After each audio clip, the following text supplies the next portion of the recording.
Controlli a raffica in provincia contro il fenomeno del traffico e dello spaccio di droga. Dopo quella di 2 giorni fa nel Triangolo Agrigento, Porto Empedocle e Realmonte, nella notte la polizia ha messo a segno un altro duro colpo. A Licata 8 persone sono state arrestate in esecuzione di un'ordinanza di custodia cautelare firmata dal GIP Ottavio Mosti su richiesta del sostituto procuratore Andrea Bianchi.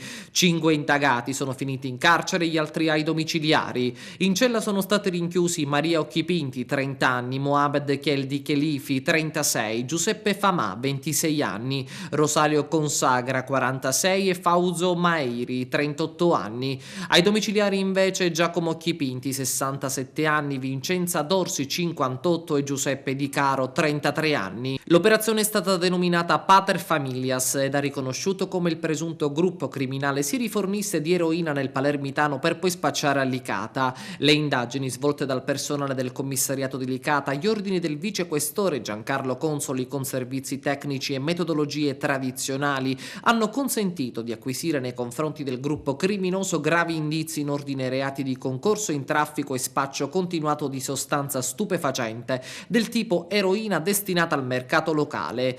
L'attività investigativa ha messo in luce non solo la continua attività di cessione di stupefacente in Licata ad opera degli arrestati, ma anche il canale di approvvigionamento palermitano. Nel corso dell'attività investigativa sono stati effettuati diversi sequestri di quantitativi di stupefacente e materiale utilizzato per lo spaccio e sono stati segnalati alla competente prefettura diversi assuttori di sostanza stupefacente.